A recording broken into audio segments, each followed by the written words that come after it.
इस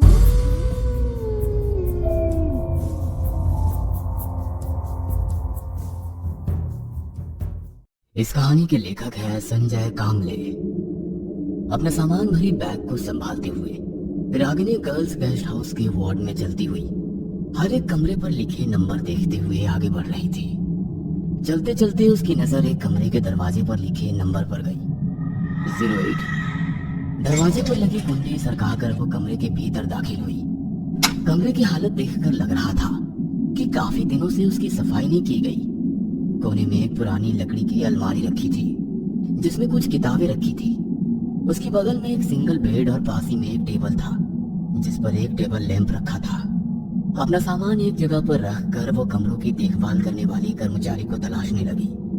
तभी उसकी नजर नोटिस बोर्ड पर लिखी सूचनाओं पर गई। आप सीसीटीवी की देखरेख में हैं। कमरे की सफाई खुद करनी होगी। रात 1 बजे के बाद मेन गेट बंद किया जाएगा। शोर मचाना, झगड़ा करना, ऊंची आवाज में बोलना, गाने सुनना आपको गेस्ट हाउस से निकालने के लिए काफी है। जो भी शिकायत करनी है वो लिखित रूप में देनी होगी। रागिनी सारी जानकारी पढ़कर निराश हो गई क्योंकि अब सारी सफाई उसे खुद करनी थी। रात होते होते उसने पूरा कमरा साफ कर दिया। तभी उसे कमरे के बाहर से कुछ फुसफुसाहट सुनाई दी। अपने खोले बाल पीछे बांधते हुए वो दरवाजे के पास आई और धीरे से दरवाजा खोलते हुए दरवाजे से बाहर झांक कर देखने लगे। 2 और लड़कियां उसी बोर्ड के सामने खड़ी सूचनाओं को पढ़ रही थी। रागिनी का मन किया कि उनसे बात करे कि तभी एक औरत वार्ड से चलती हुई उसके पास से गुजरते हुए बोली, काफी देर हो गई है, अपने कमरे में जाओ। उसे देखकर रागिनी ने भी अपना दरवाजा बंद कर लिया। कॉलेज शुरू होने में अभी 3-4 दिन बाकी थे, इसलिए कौन सी किताब पढ़े या कौन सा स्टडी करे ये सोच ही रही थी कि तभी दीवार से सटी अलमारी पर उसकी नजर गई। कुछ किताबें उसमें रखी हुई थी, बीच में एक डायरी भी रखी हुई थी। उस डायरी के कुछ पन्ने पलटकर पढ़ने लगी थी कि तभी दरवाजे पर दस्तक सुनाई दी। शायद कोई दरवाजा खटखटा रहा था। उसने डायरी टेबल पर रखी और दरवाजे की ओर चलने लगी। अरे 10 बजने को है, इतनी रात कौन होगा? कुछ सेकंड वो दरवाजे के पास खड़ी रही और फिर दरवाजा खोला तो बाहर कोई नहीं था। लगता है कोई शरारत कर रहा है। वो दरवाजा बंद करने ही वाली थी कि तभी उसकी नजर सामने वाले गलियारे पर गई। दोनों तरफ कमरे और ठीक सामने एक और कमरा जिसका दरवाजा शायद थोड़ा खुला हुआ था। रागिनी चुपचाप अपने नजरें उस कमरे के दरवाजे पर गड़ाई खड़ी थी। समझ में नहीं आ रहा था कि उस कमरे में कोई है या वो दरवाजा गलती से खुला रह गया है। तभी एक लड़की उसके सामने से चलती हुई उसी कमरे के भीतर चली गई। रागिनी उसी को देख रही थी। वो लड़की दरवाजा बंद करने ही वाली थी कि रागिनी पर उसकी नजर गई। रागिनी हल्के से मुस्कुराई पर वो अजीब नजरों से रागिनी की ओर देख रही थी। रागिनी को समझ नहीं आ रहा था। रागिनी ने दोबारा मुस्कुराते हुए हाथ दिखाया और कहा, हाय, मेरा नाम रागिनी है और तुम्हारा? पर सामने वाली उस लड़की ने बगैर कोई प्रतिक्रिया दिए झट से दरवाजा बंद कर दिया। उसकी ऐसी हरकत से रागिनी को थोड़ा बुरा लगा। अपना दरवाजा बंद करते हुए रागिनी अंदर गई। कैसी घमंडी लड़की है। दिन भर की भाग दौड़ से पूरा शरीर थक गया था। थकान दूर करने के लिए बाथरूम में जाकर वो नहाने लगी। शावर का पानी अपने चेहरे पर लेते हुए आंखें बंद कर ली। काफी शांत लग रहा था। आवाज थी तो केवल चेहरे पर गिरती पानी की ठंडी बूंदों की, पर वो शांति कुछ ही देर में खत्म हो गई। उसे किसी की आहट महसूस होने लगी। आहट या आवाज जो उसके कमरे के बाहर से आ रही थी। हाथ आगे बढ़ाकर उसने धीरे से शावर बंद किया और अपनी सांसें रोककर उस आवाज को सुनने की कोशिश करने लगी। किसी की फुसफुसाहट की आवाज, जैसे कोई धीमी आवाज में बात कर रहा हो, ऐसी आवाज। शरीर में टॉवेल लपेटते हुए उसने बाथरूम का दरवाजा खोला और दबे कदमों से बाथरूम से बाहर निकलने लगी। एक जगह पर खड़ी वो पूरे कमरे को अच्छे से देखने लगी। कभी दाएं कोने में कभी बाएं तरफ कुछ भी नहीं था। तभी उसकी नजर बेड पर गई। उसके दिल में अजीब सा डर घर करने लगा। क्या कोई बेड के नीचे छुपा है? दबे कदमों से बेड के पास पहुंच गई और अपने घुटनों के बल बैठकर एक हाथ बेड पर रख दिया। बेड से नीचे लहराने वाली बेडशीट को धीरे से हटाते हुए वो बेड के नीचे झांकने लगी। बेड के नीचे हर कोना अच्छे से देखा। तभी उसे लकड़ी का छोटा स्टूल पड़ा दिखाई दिया, पर उसके अलावा बेड के नीचे कुछ भी नहीं था। कमरे के भीतर फैले गहरे सन्नाटे के बावजूद रह रहकर किसी की आहट उसे लगातार महसूस हो रही थी। दीवार पर टंगी घड़ी में देखा तो 11:25 हो चुके थे, पर उसे नजरअंदाज करते हुए उसने अपनी अलमारी खोली और नाइट गाउन निकाल कर पहन लिया और अपना सामान अलमारी में रखने लगी कि तभी दोबारा उसे वही आहट महसूस होने लगी। अब उसे भी डर लगने लगा। उसने दरवाजे की ओर देखा, शायद कोई दरवाजे के करीब दूसरी तरफ मौजूद था, क्योंकि उसकी आहट रागिनी महसूस कर रही थी, पर अब उसमें बिल्कुल भी हिम्मत नहीं थी कि दरवाजा खोलकर देखे। डरी सहमी से कुछ देर वो वैसे ही अपने बेड पर बैठी रही, सामने वाले दरवाजे पर नजरें गड़ाए बिल्कुल चुपचाप बैठी रही। कुछ ही देर में सब कुछ दोबारा शांत हो गया, पर अब उसे उस कमरे में घुटन सी होने लगी। लग रहा था जैसे कोई उस पर नजर रख रहा है, पर कोई चारा नहीं था। रात के करीब 2:25 हो रहे थे। बेड पर लेटी जरूर थी, पर उसे बिल्कुल भी नींद नहीं आ रही थी, इसलिए खिड़की से देखने वाले खुले आसमान में चमकते सितारों को निहारने लगी। तभी उसे याद आया कि अलमारी में कई सारी किताबें भी है। अलमारी में रखी किताबें टटोलने लगी। तभी उसकी नजर किताबों के बीच रखी एक डायरी पर गई। डायरी को धीरे से उठाते हुए वो अपने बेड पर बैठ गई। डायरी को गौर से देखकर सोच में पड़ गई। किसकी होगी ये डायरी? शायद इससे पहले जो लड़की इस कमरे में रह रही थी, वो जाने से पहले यहाँ भूल गई होगी। वही की पन्ना पलटने लगी। डायरी में लिखे शब्दों से लग रहा था कि वो पढ़ाई पर बिल्कुल ध्यान नहीं दे पा रही थी। वह मानसिक तौर पर काफी डिस्टर्ब हो चुकी थी। घर वालों की अपेक्षाओं का बोझ उसके दिलो दिमाग को दबाया जा रहा था। पढ़ते पढ़ते उसे थोड़ी गर्मी लगने लगी, इसलिए बेड के पास वाली खिड़की खोलने की कोशिश करने लगी, पर खिड़की जाम हो गई थी। एक दो बार जोर से हाथ मारा, कोई फायदा नहीं हुआ।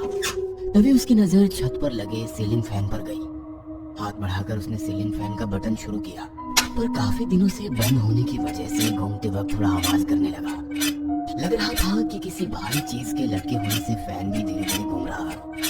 वह बेड पर आराम से लेट गई, पर नींद की वजह से भारी होती आंखें डायरी में लिखे अक्षरों के ऊपर तैरने लगी। उसकी पलक झपकी ही थी कि तभी उसे दोबारा वही आहट महसूस होने लगी, जैसे कोई दरवाजे के बाहर वाले गलियारे में दबे कदमों से चल रहा हो और उसके कमरे के बाहर आकर रुक गया। अब रागिनी का दिल जोर जोर से धड़कने लगा।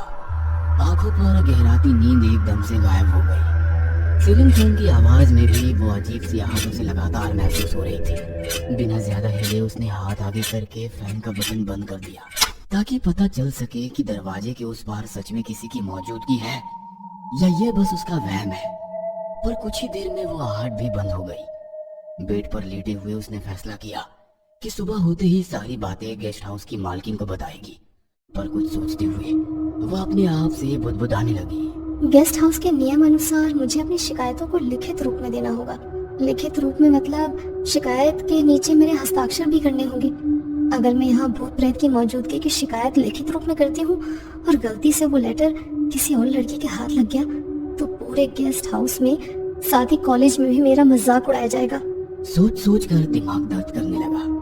उसने आंखें बंद की और सोने की कोशिश करने लगी। कमरे के भीतर हल्की धुंधली रोशनी फैली हुई थी। एक लड़की बेड पर रखे छोटे स्टूल पर खड़ी फूट फूट कर रो रही थी। अपनी ओढ़नी को सीलिंग फैन को कसकर बांधा और दूसरे सिर को अपने गले में बांधते हुए बोलने लगी। मेरा दिमाग फट रहा है। पढ़ाई का बोझ और घर वालों की अपेक्षाएं मैं पूरी नहीं कर सकती। पापा, मुझे माफ कर दो, मुझे माफ कर दो। और अपने पैरों के नीचे वाले स्टूल को उसने झट से गिरा दिया। कुछ देर तक पैरों की झंझनाहट के साथ सीलिंग फैन की कर्र कर्र जैसी आवाज भी कमरे में गूंजने लगी। और तभी रागिनी झट से उठकर बैठ गई। वह सपना देख रही थी, पर सुबह हो चुकी थी। पास वाली खिड़की से बाहर देखा तो आसमान हल्के केशरी रंग से भरने लगा। अपने बालों को ऊपर बांधते हुए वह कमरे से बाहर निकली और गेस्ट हाउस की मालकिन के कमरे की ओर चलने लगी। रात वाली घटनाओं से काफी परेशान होने के कारण वह मालकिन से शिकायत करने का मन बना चुकी थी। पहले बात करके देखती हूँ, लिखित में मांगेंगी तो बाद में देखेंगे। मालकिन के कमरे का दरवाजा खुला ही था। वो चुपचाप अंदर चली गई। खुशकिस्मती से अंदर पहले ही कुछ लड़कियां मौजूद थी। वो भी उनके पीछे जाकर खड़ी हो गई। एक अधेड़ उम्र की महिला सोफे के ऊपर बैठी चाय पी रही थी। तभी एक लड़की ने कहा, आंटी जी, कल रात हमें काफी देर तक एक अजीब सी आहट महसूस हो रही थी। अजीब सी आवाजें आ रही थी। रागिनी भी पीछे खड़ी सब कुछ चुपचाप सुन रही थी। तभी मालकिन ने चाय का खाली कप सामने वाले टेबल पर रख दिया और बोली, चलो मुझे दिखाओ कहाँ आपको ये महसूस हो रहा था। गेस्ट हाउस की मालकिन उठकर बाहर आ गई। सभी लड़कियों को लेकर कमरों के गलियारे में आ गई। तभी सामने वाले कमरे के आधे खुले दरवाजे से एक लड़की झांक कर देखने लगी। जैसे उसे सब कुछ पता था, इसलिए वो सब कुछ चुपचाप देखे जा रही थी।